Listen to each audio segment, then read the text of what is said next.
आप लोग भी कमाल करते हो यार।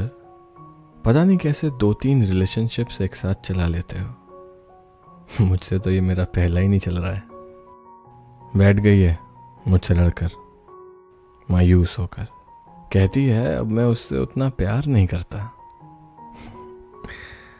अब कौन बताए, आज भी दिल वैसे ही धड़क जाता है जब 7th क्लास में पहली बार उसे देखा था।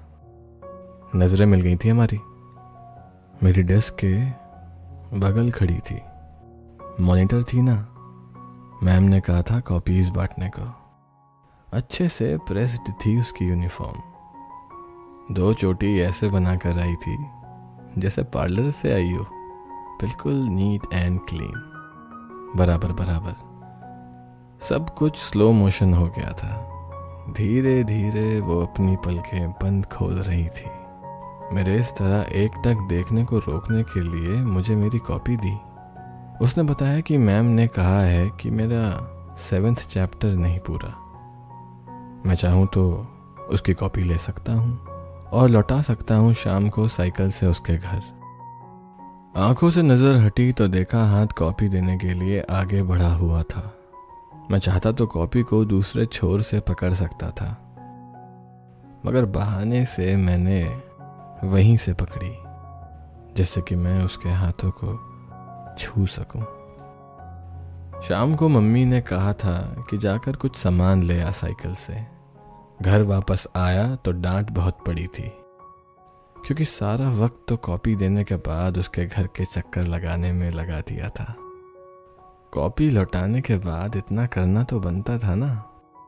सबसे पीछे वाले पन्ने पर अपना नाम उसके नाम के ऊपर लिख दिया था। वो कोई गेम खेलते हैं ना, शायद फ्लेम्स। वर्ड कट करो तो पता चल जाता है कि आपका क्या रिलेशन होगा। लंच में हमेशा वो नीचे वाले ग्राउंड में जाकर अपने दोस्तों के साथ खाना खाती थी। पिछले 3 दिन से गई नहीं थी, इसलिए क्योंकि मैं स्कूल में नया था, दोस्त नहीं थे ना मेरे। शायद वो भी मेरा इंतज़ार कर रही हो हमारी पहली डेट का। ये वाला जो डर होता है ना कि पहल कौन करे, ये दोनों में बराबरी से था। मगर थोड़ी तो मुझसे ज़्यादा डेयरिंग थी, क्योंकि उसने आज पलट कर देखा था। स्माइल करके मुझे देखने के बाद अपने बगल वाली सीट से बैग हटाकर नीचे रख दिया था। 7-8 कदम की दूरी पर थी। लंबी सांस लेकर मैं उसकी तरफ बढ़ा, मगर बगल बैठने की हिम्मत नहीं थी। उसकी डेस्क से आगे निकला तो उसने खुद बोला, तुम्हारी राइटिंग अच्छी है। वक्त कुछ ज़्यादा जल्दी में था। लंच ओवर की बेल जो बज चुकी थी। अपनी लंच डेट पर लेट हो गया था।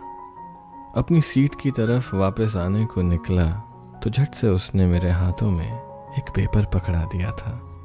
वही पेपर जिस पर उसने हमारे नाम के वर्ड्स को कट किया था।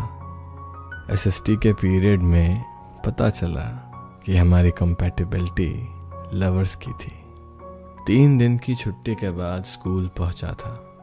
क्लास में कोई नहीं था। सब लोग नीचे मॉर्निंग प्रेयर में जो गए थे।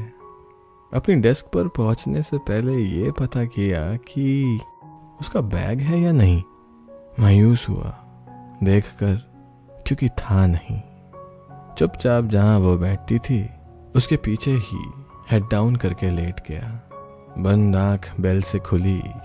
गेट खुला तो देखा सामने लाल टमाटर जैसा गुस्से वाला चेहरा लेकर सीट पर पहुंची। खुशी से खड़ा होकर उसे हंस कर देखा तो पहले तो उसकी आंखों में मुझे देखने की चमक दिखी। फिर उसे याद आया कि गुस्सा भी तो होना है। अपने नए बैग को गुस्से से जमीन पर रखा और फिर सामने ब्लैक बोर्ड को डस्टर से मिटाने लगी। उसने कोने में लिखी आज की तारीख और चौक से उस पर टक टक करके मुझसे पूछा, कहाँ थे इतने दिनों से। क्लास टीचर के आने पर गुस्से से क्लास को शांत कराया और बालों को छट से बिखरा कर मेरी आगे वाली सीट में बैठ गई। बाल मेरे पीछे डेस्क पर आए थे। अपने हाथों को चालाकी से छुपाते हुए उसके कंधे को छू कर उसे बुलाया। ढीठ भी तो पूरी थी, नहीं सुनी। अटेंडेंस के वक्त जब मैम ने पूछा कि कहाँ गायब थे तो बताया कि बुखार था। और अब पलटकर उसने मुझे देखा था। नाक पर जो गुस्सा चढ़ाया था वो उतार दिया था। पीरियड के बीच मेरे दोस्त ने बताया कि मेरी तबीयत कुछ ठीक नहीं। मैम ने भी मॉनिटर साहिबा को कहा कि मुझे फर्स्ट एड रूम ले जाए। कॉरिडोर की शांति के बीच अलग अलग क्लासों की धीमी धीमी आवाज उसके इतने करीब जानकर चल रहा था। हमारे हाथ एक दूसरे से मिल रहे थे। मैंने पूछा, अभी तक नाराज हो? उसने कहा, हाँ मगर उतनी नहीं। तबीयत कैसी है तुम्हारी? मैंने कहा, अब तो मैं फिट एंड फाइन हूँ। तो जा क्यों रहे हैं हम फर्स्ट एड रूम? मैंने कहा, अकेले में तुम्हारे साथ वॉक जो करनी थी।